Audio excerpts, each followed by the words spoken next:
Bonjour à tous, Aymeric d'Absence pour casting.fr. Aujourd'hui, je reçois Olivier Sauton.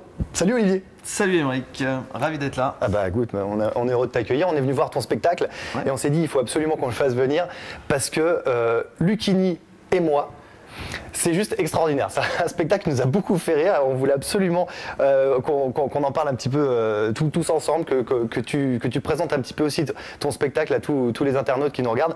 Alors, c'est parti de où pourquoi Lucchini et moi? Alors en fait, l'histoire du spectacle, alors c'est pas déjà un one-man show traditionnel, je dirais même pas que c'est un one-man show, c'est un seul en scène, drôle, les gens se marrent beaucoup, mais c'est pas un one-man show dans le sens où il y a pas de sketch. Je raconte une histoire. En fait, c'est l'histoire d'un jeune de 20 ans qui rêve de devenir comédien, uniquement pour devenir une vedette, comme beaucoup de mecs qui se lancent. Moi, à 20 ans, j'étais comme ça. Il est obsédé par les femmes, la gloire et l'argent. Il est complètement inculte. Les auteurs, les grands auteurs ne l'intéressent pas. Et il va rencontrer par hasard Fabrice Lucchini, et il va lui demander d'être son prof de théâtre. Et Fabrice Lucchini va l'initier aux grands textes de la littérature, mais alors à la façon Lucchini, tu vois, avec une verve, un esprit totalement hallucinant. Donc c'est la rencontre, si tu veux, d'un Candide absolument inculte, ignorant, et d'un grand maître qui est Fabrice Lucchini. Et moi, je joue les deux personnages, en fait. Donc c'est le maître et l'élève. C'est ça. Version le jeune comédien qui a les dents longues et qui connaît rien, et le grand maître qui est Lucchini. Mais oui, parce qu'en fait, quand on se lance à 20 ans, on essaie de faire plein de castings, etc. On travaille plus ses castings que son vrai travail de comédien, que sa vraie formation. En même temps, c'est du boulot, c'est un vrai métier de trouver les castings. C'est exactement ça, il faut savoir allier les deux. Ouais. Parce que quand tu te présentes à un casting, il faut savoir être prêt aussi. Et donc, il faut être prêt aux deux. Généralement, le petit mec de 20 ans ou la petite gonzesse de 20 ans met avant sa formation son ambition. Il faut absolument avoir les deux.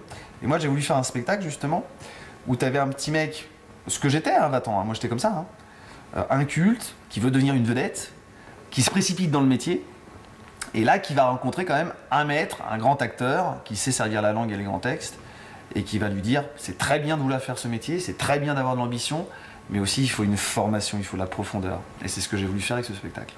Alors toi justement, tu es comédien, ce jeune comédien, c'était quelque part à la base, toi, évidemment ça a été extrapolé. Oui, mais pas tant que ça, moi j'étais très obsédé sexuel, bien sûr, j'étais persuadé d'être un petit Mozart, j'étais très prétentieux au fond de moi-même, mais ça se voyait d'ailleurs. Et t'as vraiment rencontré Lucchini? J'ai vraiment rencontré... Mais ça s'est vraiment pas passé comme ça? En fait, j'ai rencontré Fabrice Lucchini, le début du spectacle est complètement authentique. C'est-à-dire que je l'ai réellement rencontré il y a 16 ans dans les rues à Paris à 3 h du matin. Je l'ai abordé, je lui ai demandé de me dire une fable de La Fontaine, sa spécialité. Tout ça c'est vrai? Il s'est exécuté, il m'a dit la fable de la tortue et des deux canards. Une tortue était, c'est génial, une tortue était, t'entends la sonorité Aymeric? Là Aymeric il est absolument époustouflé, il remet en cause son hétérosexualité, il se dit est-ce que je vais me le taper, le Lucchini là à côté de moi? Il est très, là il y a un truc qui se passe, il y a une tension érotique, c'était là. C'est flippant. Et donc je l'ai vraiment rencontré et alors après j'ai complètement inventé pour la suite du spectacle. C'est-à-dire que Fabrice Lucchini ne m'a jamais donné de cours de théâtre. En revanche j'ai pris des cours de théâtre avec le professeur de Fabrice Lucchini, c'est-à-dire Jean-Laurent Cochet, un très grand maître.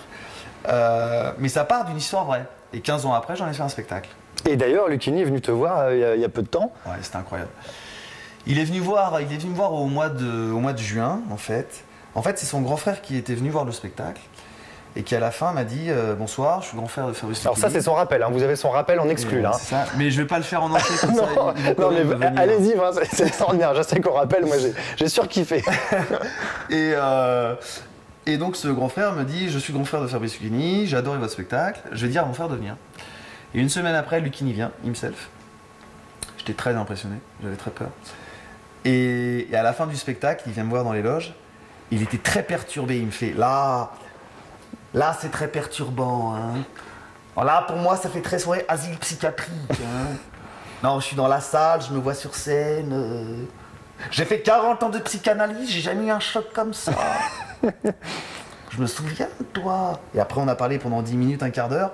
Et pour moi, c'était un très grand rendez-vous parce que non seulement dans la salle, je savais que j'avais un maître acteur, c'est-à-dire quelqu'un qui sait quand un texte est bien écrit et quand un acteur est bon.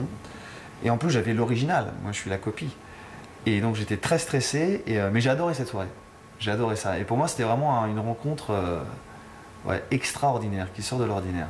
Ça m'a fait grandir d'ailleurs cette rencontre. Et du coup, il a eu besoin de marcher, c'est ça après pour se remettre de...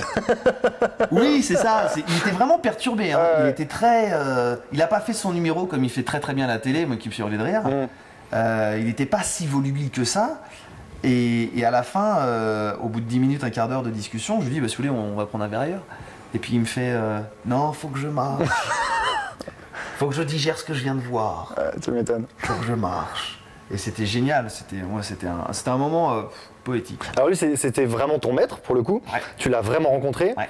Donc 16 ans après 16 ans après. 16 ans après, donc pendant 16 ans, en gros, qu'est-ce que tu as fait? Tu as bossé, tu as pris des cours, ça on a bien compris. Ouais, tu c'est ça. as fait un peu les fleurons, tu as fait du cochet. Alors en fait, j'ai fait Florent, j'ai fait très peu. J'ai fait un stage d'été avec une professeure que j'avais beaucoup aimée qui s'appelle Elisabeth Arpentinier. Et après, je me suis inscrit au cours Cochet pendant 3 ans. Et puis au bout de 3 ans, le one-man show me tentait parce que j'adore écrire, j'adore travailler seul, j'adore être seul sur scène. Et je me disais, bah tiens, je vais faire du one-man. Je n'étais pas vraiment passionné par les comiques, mais je me suis dit, tiens, c'est un format qui me plaît. Et donc j'ai fait du one-man show pendant 5-6 ans. Ça marchait bien, mais ça décollait pas. C'était bien, j'avais des succès d'estime, etc., mais ça ne décollait pas. J'arrivais pas à passer l'étape d'après. J'arrivais pas à arriver à la popularité, à la médiatisation. J'arrivais pas à ça. Et je sentais que c'était un format qui ne me convenait pas vraiment, en fait. J'adore faire marrer les gens. Là, le spectacle que je joue, les gens se marrent beaucoup. Mais j'aime pas avoir comme objectif le fait de me faire marrer les gens. Moi, je préfère raconter une histoire et puis j'aime bien utiliser des palettes différentes. La réflexion, la poésie et la drôlerie, mais mélanger tout ça.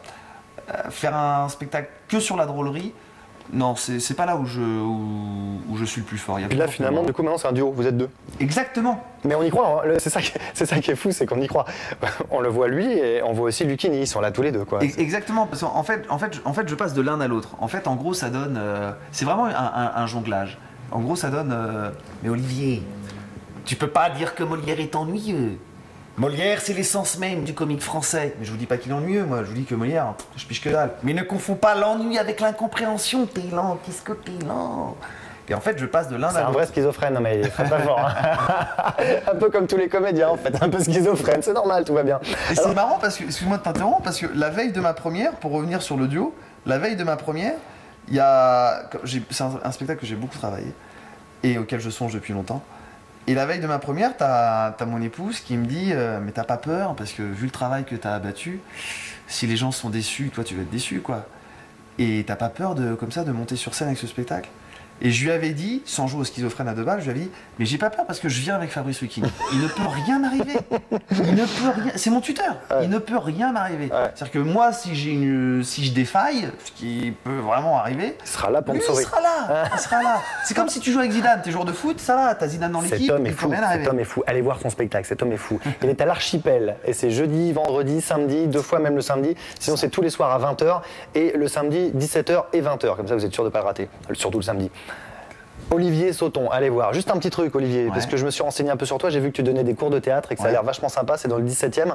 Tu peux nous en parler un petit peu? Ouais, j'adore ça. J'ai monté mon cours de théâtre il y a 8 ans. En fait, j'avais reçu une telle claque quand j'étais élève chez Jean-Laurent Cochet.